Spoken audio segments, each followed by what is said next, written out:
Tonight, News 12's Frank Borres has more on the people who commit those crimes. Frank? Thank you, Joe. If you tuned in last night, you heard that part of the problem is a large caseload for the state attorney, especially because of the violent crimes that are committed in this state. And we heard the chief state's attorney's recommendations, which include more private involvement in the fight against white-collar crime. But to get a better understanding of this type of crime and what can be done to prevent it, I turned to the people who actually committed these crimes. And I think you'll find their stories and ideas fascinating. In a way, this has been good for me, because if I would have stayed on the street going the way I was going, I would end up with a Smith & Wesson in my mouth. Those solemn words come from a former IRS agent now serving time in the Danbury Federal Correctional Institution. His crime? As the owner of his own trucking company, he took deposits from potential independent truckers without producing trucks in return. In my particular business, I was selling dreams. Every trucker wants to be an independent trucker. This way, every barber wants to own his own salon. Every bartender wants to own his own restaurant. In order to understand how white-collar crime is committed, I came here. This is the Federal Correctional Institution in Danbury. And within these walls, there are stories that help to explain how white-collar crime goes undetected for so long. A few years ago, William Boggs from New Jersey had done nothing more serious than cheating a little on his taxes. But then he moved on to embezzlement. Because of that, all he can do today is play long-distance chess with his son until his release at the end of 1985. But convicting a criminal of such a crime in Connecticut is not an easy task, according to the Chief State's Attorney's Office, because of the thousands of dollars they need to investigate just one crime. Take, for example, the case of the missing thousands within Fairfield County's Riggers Hockey Organization. To find out for sure exactly how much was taken and by whom, investigators may have to look through and audit thousands of documents. When someone is convicted of a similar federal crime, they'll come to this institution in Danbury. 12% of the inmates at this low to medium security prison are white-collar criminals. You'll find no barbed wire or gun towers here, just a water tower. But you can find plenty of stories like James Lampley's. He was arrested for embezzling while working for the Department of Housing and Urban Development. He defrauded the government by submitting false construction vouchers for work never done and pocketing the payments. Lampley will be finishing up his 2-year sentence in October and returning to his New Jersey home. But he says this whole episode could have been prevented if someone read the signs. Probably was throwing out signs that something was wrong, and I guess it was never really picked up. There were times when I wanted to go talk with somebody, but there was no one to talk to. Chief State's Attorney Austin McGuigan says those stories are not unlike others in Connecticut. We've had embezzlements involving pension funds, bank embezzlements, fraud schemes where people have a fraudulent loan scheme.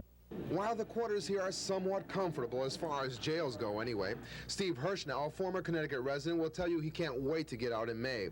But first, he must serve the rest of his 3-year sentence for Medicaid fraud, a crime he committed while a doctor in Massachusetts in 1976. For 6 years, Steve submitted inflated bills to attorneys representing accident victims.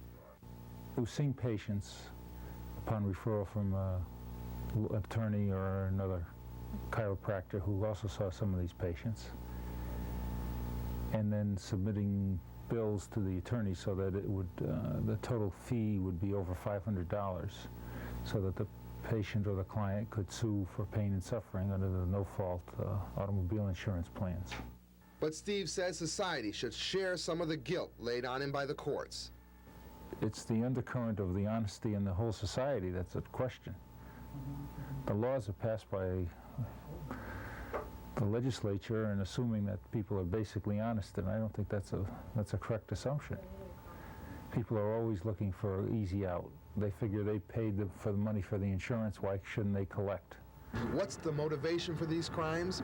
Well, Boggs, who spends much of his time doing clerical work for the prisons, says gambling was his downfall.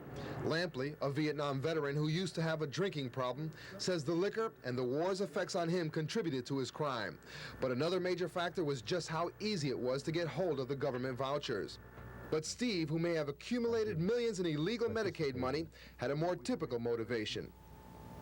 I think it was to make more money, have a bigger practice. Greed. That was an underlying factor, definitely. Many of the crimes you heard about here may have gone on for some time before the perpetrators were caught. But Chief State's Attorney Austin McGuigan says if his department receives some help, a lot more Connecticut residents will see the inside of institutions like this one. But the prisoners here have their own suggestions, and theirs focus on how to keep more people out. I think there's safeguards built into the system that the insurance companies don't use. They can identify many times that the billing is inaccurate, but they don't seem to want to do anything about it. They let it go on until it reaches epidemic proportions, and then they pick 1 or 2 or 3 physicians in an area and crack down on those physicians, thinking that that will scare the other doctors from probably doing the same thing.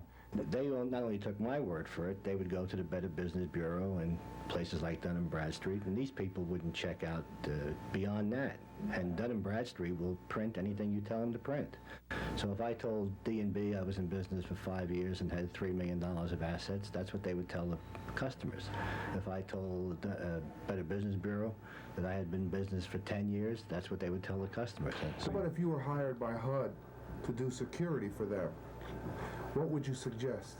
One of the things that I would probably do was set up a program whereby people like myself would come back and talk with people, and I would also have like an open door policy where people could come in and discuss their problems, because I think a lot of these things stem not from a person that's just out there for criminal behavior, but something personal in their life for which there's no... After looking into this issue, some obvious and not so obvious recommendations have been made that could help effectively fight white-collar crime in Connecticut. Gambling, drug, and alcohol programs with private industry to help with these addicts. And then we have company open-door policies and company psychologists. Tighter controls on government cash flow. Independent company security systems. Fraudulent check associations, as we discussed yesterday. Business involvement in funding the state's economic crime unit. More accurate credit and business information, as well as insurance investigations. Legislation to help fight computer crime. More public funds for economic crime unit. And the creation of regional branch units. That's it. Okay, thank you, Frank. Up next on News 12. New York City is a central marketplace where millions of dollars go from one company to the other. Unfortunately, the temptation to hold on to some of those millions is too hard for some to pass up. For years, this state thought institutionalizing the mentally ill was the best way to treat them. Then reports released 20 years ago suggested deinstitutionalization or community-based treatment. With community-based treatment, patients could receive care while living in a home environment. The problem was that what little state money there was available to help